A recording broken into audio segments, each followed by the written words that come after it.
Well, the balanced chemical equation for fossil fuel combustion reactions give us the exact relationship. We can say that there are 2 octane molecules. When they burn, they'll produce 16 carbon dioxide molecules.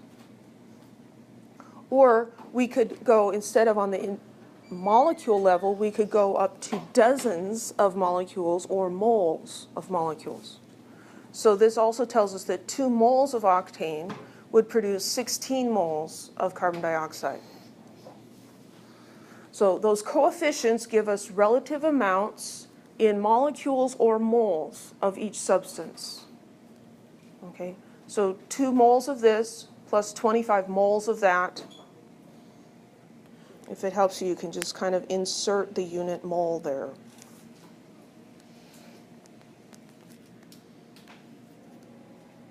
And those coefficients are exact relationships because they arise from individual atoms combining.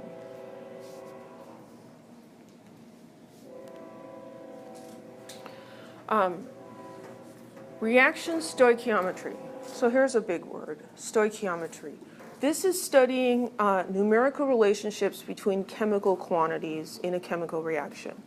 So if I start with so much of the reactant, how much product do I get? If I need this much product, how much reactant do I need? That's what stoichiometry means.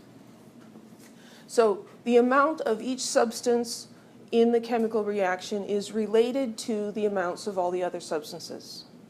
And so we've got the law of conservation of mass acting here, and we balance the equations by balancing the atoms. So we're going to talk about making pizza because atoms are very abstract. So we're going to talk about something that we can literally sink our teeth into. So the number of pizzas that you can make depends on how much ingredients you have, right? So we could use this as a very rough equation or recipe for a pizza. You need 1 crust and 5 ounces of tomato sauce and 2 cups of cheese, and you can make 1 pizza, right? So we can express this mathematically as ratios. 1 crust to 5 ounces of sauce to 2 cups of cheese to 1 pizza. And we can use those ratios to figure out, if we have 10 cups of cheese, how many pizzas could we make? Well, we've got this ratio, 2 cups of cheese to 1 pizza. That ratio is a conversion factor. And so we're going to use dimensional analysis again. 10 cups of cheese. And we want to know how many pizzas. And I want cups of cheese, that unit, to disappear. So I want that to cancel out. And so I need this relationship, this ratio of pizzas and cups of cheese. It's 2 cups of cheese gives us 1 pizza. This ratio is found in the balanced equation. 2 cups of cheese would give me 1 pizza. That is assuming that we have tomato sauce and crust available. So 1 pizza from 2 cups of cheese. And so this will give us 5 pizzas.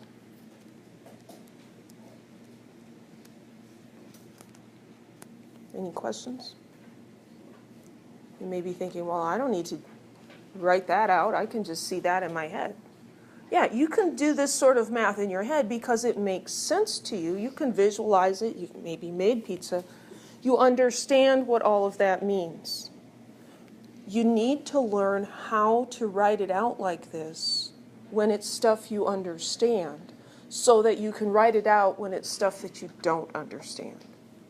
Okay? The ratios of coefficients in the chemical equation act as conversion factors in the same way. But now we're looking at moles of reactants and moles of products. And so we can relate 2 reactants to each other, 2 products to each other, a reactant to a product. You can pick any 2 substances in the equation and write 1 conversion factor between them. So let's look at this example of burning octane. If we burn 22 moles of octane, how many moles of CO2 would form? So here's our balanced chemical equation. they're telling us we're starting out with 22 moles of octane. So I'm going to write 22.0 moles here. And they're asking us how many moles of CO2.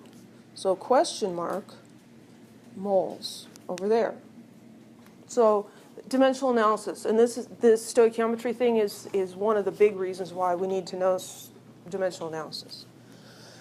So I put what I know under the formula. So I'm given an amount of C8H18, so I'm going to write that amount under the chemical formula in the equation.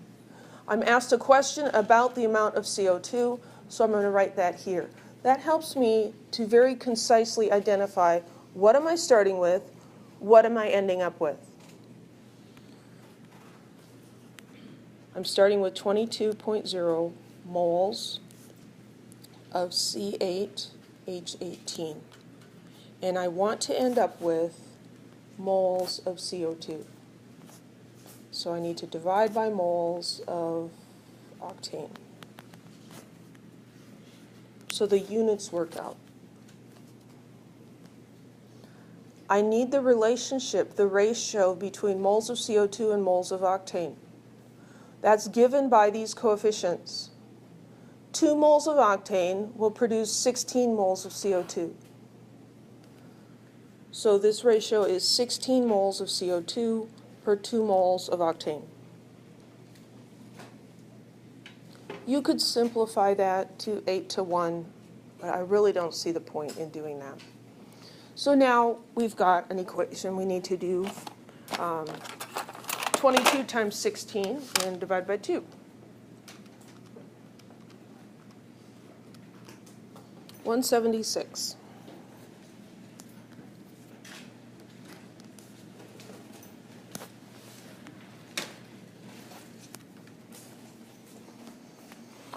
And we should always think about significant figures.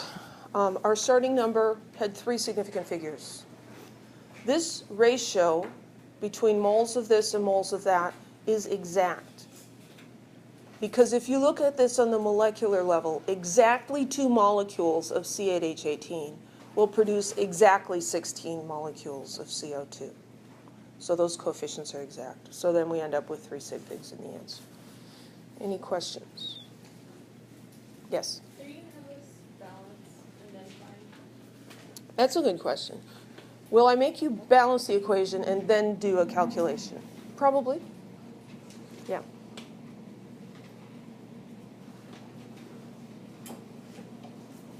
Yeah, we are nicer in Chem 3A, and in 3A I like to divide things into separate tasks and test you on individual tasks. Chem 1A, though, requires you to put things together. And you may have done each separate task. I may have given examples, or you may have done homework problems. And then on the test, I might ask you to put things together that you haven't put together before. And that's the critical thinking aspect that's required in Chem 1A.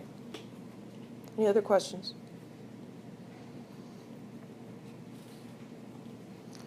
So we've got those mole ratios from the chemical equation, but we usually measure things in masses, right? So we measure the reactants and the products in grams. And so what we end up with is a path like this, where we're starting with a mass of one of the components, and then we need to go to moles in the middle. So moles of that, and then we can use the coefficients from the balanced chemical equation to find out how many moles of the other thing there are, and then we have to convert that to a mass.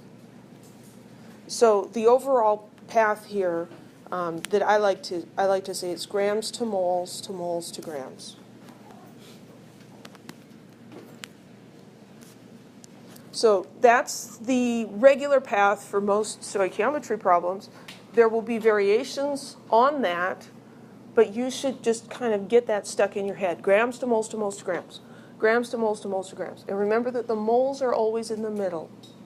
You can't do moles to grams to moles. That doesn't work. Okay? The moles are in the middle. The conversion factors that we use here, this would be the molar mass of substance A, and over here this will be the molar mass of B. So we've done that before. We've converted grams to moles, we've converted moles to grams, right? So we've done that before. We just learned how to do this. This is from the balanced chemical equation. We call that a mole ratio. It's just the coefficients in the equation. So what we're doing is we're putting two things together now.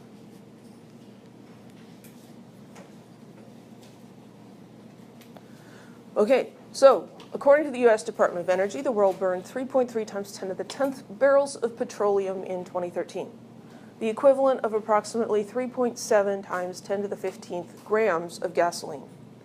Calculate the mass of CO2 emitted into the atmosphere using the combustion of octane as the representative equation. Now, this is not going to be a super precise calculation. This is going to give us a ballpark number because we're making some assumptions here, some approximations. So first of all, it's an estimate that this many barrels of petroleum were burned. And petroleum includes lots of different forms of petroleum products. So to simplify things, we're going to say, well, what if it was all gasoline? It would be this mass of gasoline. And then if it was burned according to this reaction, we could calculate the mass of CO2. So we can ignore the barrels of petroleum because what we're looking at here is the grams of gasoline, and we want to calculate the mass of CO2. So we're going to use the combustion of octane as the representative equation. We're going to say, well, what if all of that gasoline was octane? So this is the mass of octane. I'm going to write that here, 3.7 times 10 to the 15th grams of octane. And I want to find out how many grams of CO2 would be produced. Okay? So this is stoichiometry. It's grams to moles to moles to grams. So initially when you're starting to learn how to do this, you should write the path out clearly for yourself. So you're starting with grams of C8, H18. You're going to change that into moles, moles of C8, H18. And then you're going to convert that to moles of the substance you're trying to find, which is CO2, moles of CO2, and then grams of CO2. We do not need to involve the water or the oxygen in this problem. We can go straight from the one we know something about to the one that we're asking the question about. The path is grams to moles to moles to grams. In each of these steps, we're changing one thing. In this first step, the compound stays the same, but we're changing the unit from grams to moles. In the middle here, we're keeping the unit the same, moles, but we're changing from one compound to another compound. And in the last step, we're changing from moles to grams for the same compound. You can only change one thing at a time. So we've got the path, and now it's just following what we learned about dimensional analysis. So 3.7 times 10 to the 15th grams. And we really should write the chemical formulas here. Grams of octane to moles of octane to moles of CO2 to grams of CO2. Grams to moles to moles to grams. It's just these units in the numerator. And then we're going to take the previous unit and put it in the denominator. So moles of CO2 will cancel out. Moles of C8, H18 will cancel out. And grams of C8, H18 will cancel out. Now, one of these conversion factors is much easier to get than the others, and that's that mole ratio in the middle here. because it comes from the balanced chemical equation. You just take these whole numbers and pull them out. The 2 goes in front of C8H18. And the 16 goes in front of the CO2. Okay, that's easy enough, right? The first one and the last one are molar masses, and we have to calculate those. So I'm going to calculate that up here. So for C8H18, you've got 8 times the mass of carbon plus 12 times the mass of hydrogen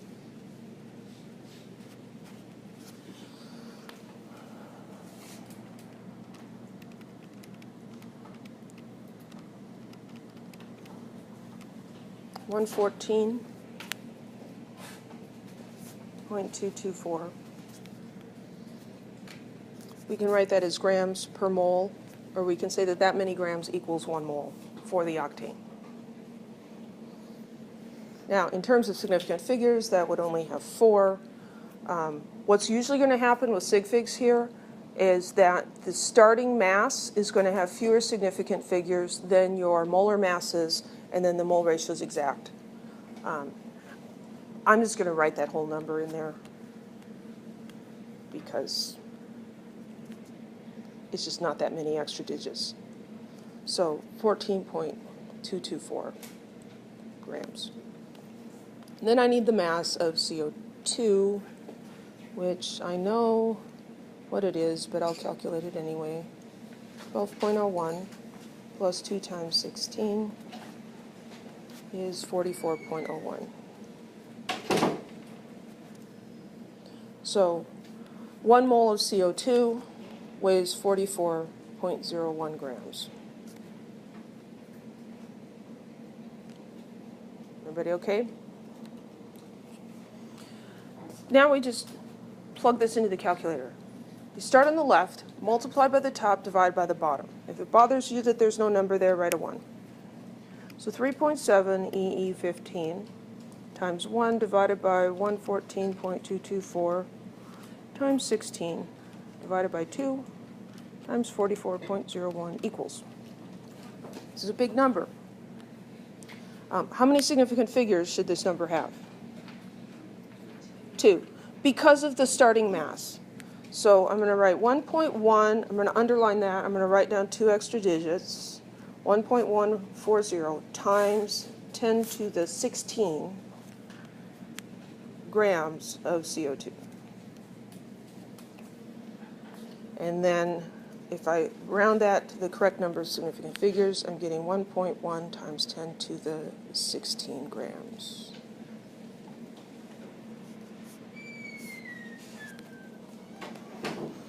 And that number is so big that we have a hard time even recognizing what that means.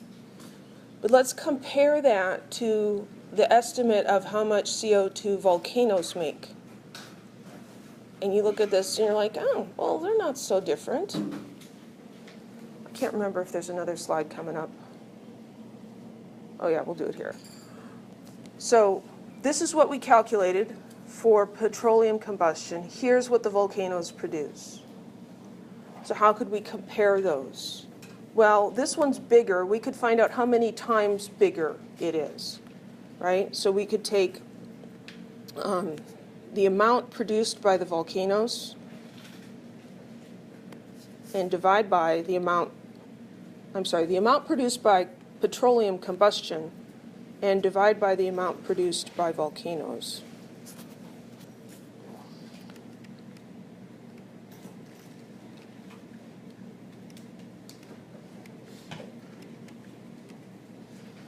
And that is 55. So what does that tell us? Human combustion of petroleum products puts 55 times more carbon dioxide into the air than volcanoes do. So it's probably not the volcanoes, if it is the carbon dioxide that's causing the temperature rise. Any questions?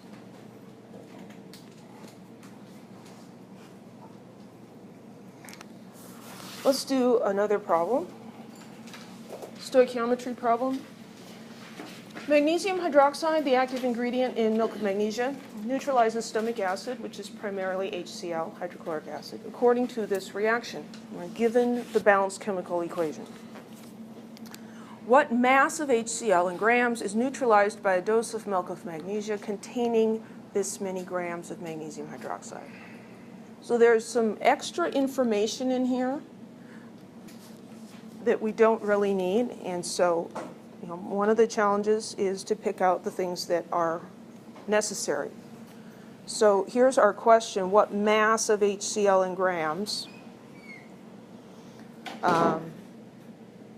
neutralized by a dose containing 3.26 grams of magnesium hydroxide? So those are the important parts of the words. So I encourage you, as you do this on paper, to write out the balanced chemical equation and then use that to organize the numbers. So what mass in grams of HCl? Well, here's HCl. That's what our question is, and the unit requested is grams. And then we're told that we've got 3.26 grams of magnesium hydroxide. So we see we have information about this one, and we're asked a question about that one. Here, they are both reactants. It doesn't matter where they are. Any two, we do the same process.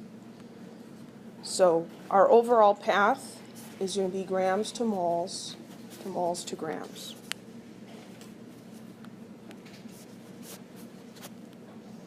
We're starting with the magnesium hydroxide because that's what we have the number. So we're going to go grams of this to moles of this, to moles of that to grams of that.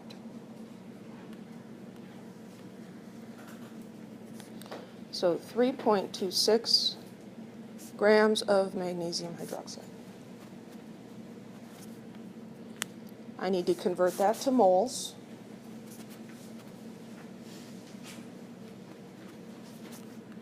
And then I need to convert from moles of magnesium hydroxide to moles of HCl. And then to grams of HCl. Moles of the first thing to grams of the first thing to moles of the first thing, to moles of the second thing to grams of the second thing. Put the units in so they cancel out. I got grams of magnesium hydroxide down here.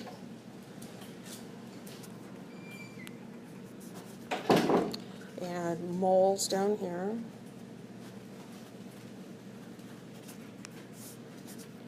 And moles down here.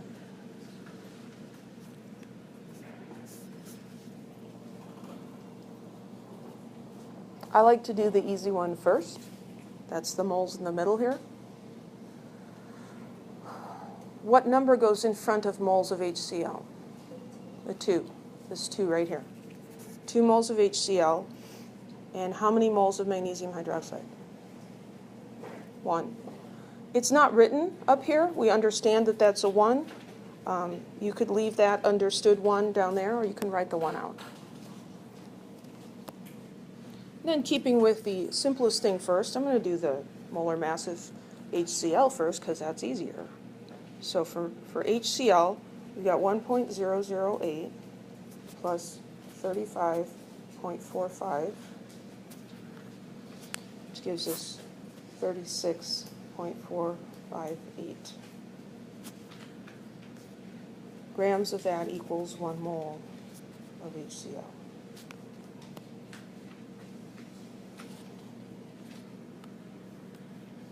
So that's what I need for this last conversion factor. 1 mole of HCl weighs 36.458 grams. And then I need the molar mass of magnesium hydroxide. Okay, calculating molar masses is something that we're going to do over and over and over and over and over again. So you need to get good at that. So for magnesium hydroxide, magnesium, 24.31. 24.31 grams, oops, let's see, 24.31. So one of those And then remember, this is 2 hydroxides. So there's 2 oxygens and 2 hydrogens in there. So plus 2 times the mass of oxygen and 2 times the mass of hydrogen. And I highly encourage you to write this out like this because it allows you to go back and check your work and identify where a mistake was made if you come up with the wrong answer.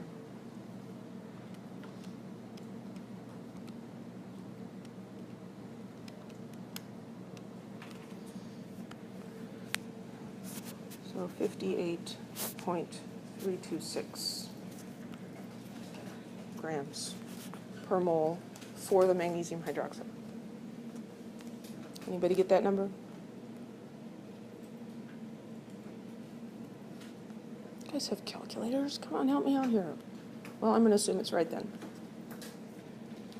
So 1 over 58.326. Any questions about how I put that together?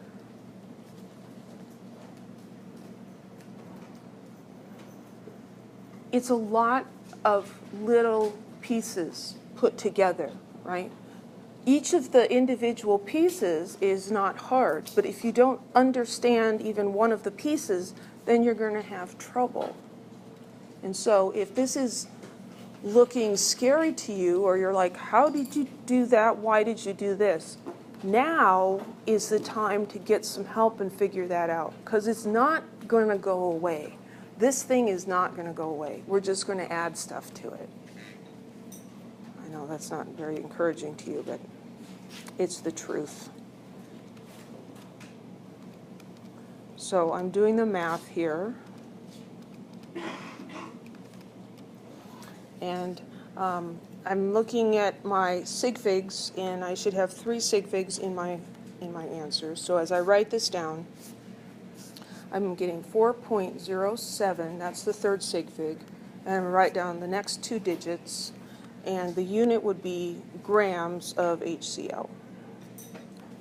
Then I can round this and say that's 4.08 grams of HCl.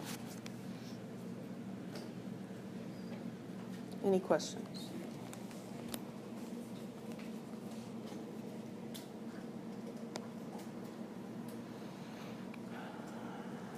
Okay, this is one more practice question, and then we'll call it a day.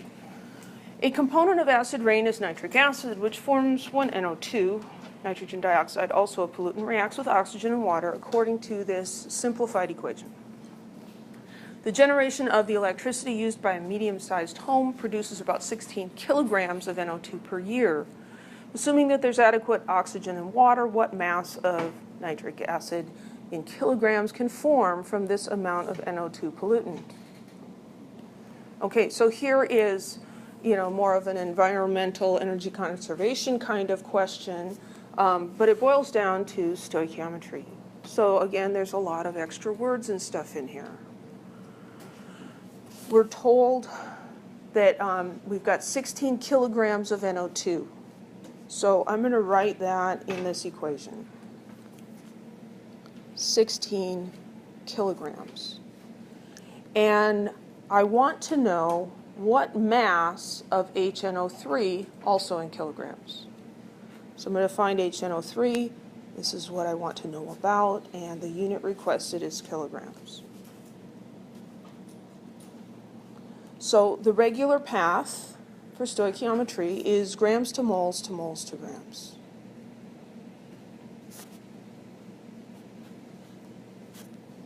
But they didn't give us grams.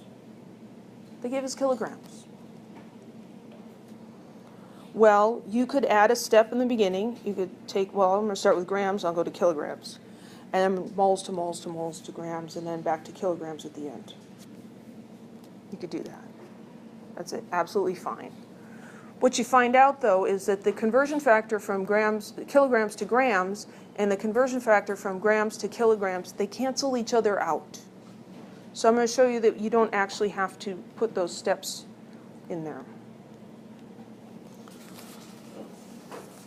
Okay, so We're going to start with the NO2. So 16 grams, 16 kilograms. What I'm going to do is I'm going to put the kilo in red, and we're going to leave it there. It's in red, so we're not going to forget about it, but we're going to kind of ignore it at first. Kilograms of NO2. And so I'm going to go from that to moles of NO2, and then to moles of nitric acid, and then to grams of nitric acid. So I'm going to pretend that I've got grams. I've got the kilo in there, but it's in red, and so I'm doing grams to moles to grams, and the K is just sitting there. So then let's fill this in normally, grams of NO2. So this grams of NO2 would not cancel the kilo part, but it would cancel the grams of NO2. Kilo is a factor of 10. It's 1,000. So the kilo can just sit there. So that cancels with this. And the moles of NO2. There are different ways of doing this and thinking about it. So if you don't like this method, ask me later and I'll show you another way.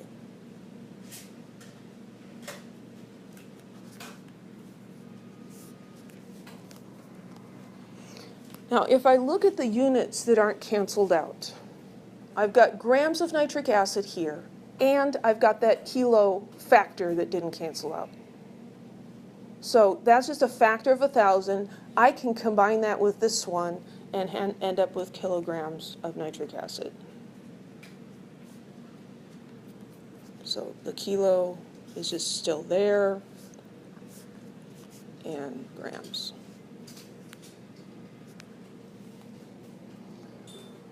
Okay, so we need some numbers in here. Mole ratio is the easy one. This time it happens to be 4 moles of NO2 to 4 moles of HNO3. So that's 4 over 4. If you want to cancel those out, you may, but you can just leave them in there. They're not going to hurt anything. We need some molar masses. We need the molar mass of NO2 and of HNO3.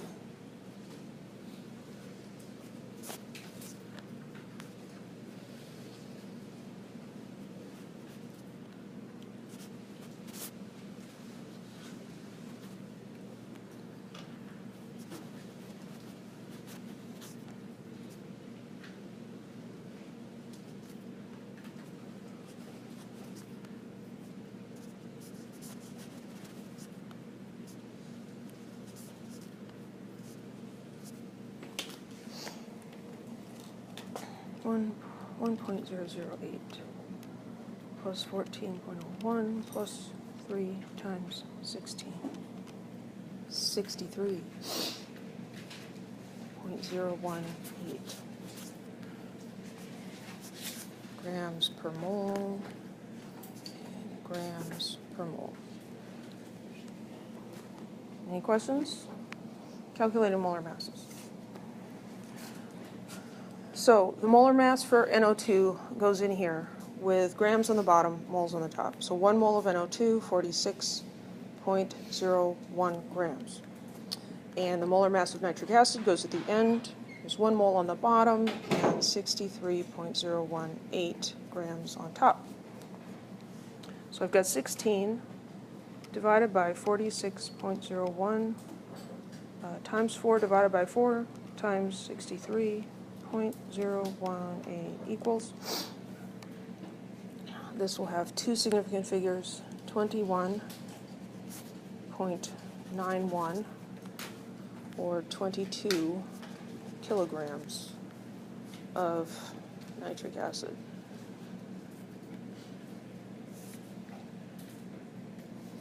That's a lot of nitric acid.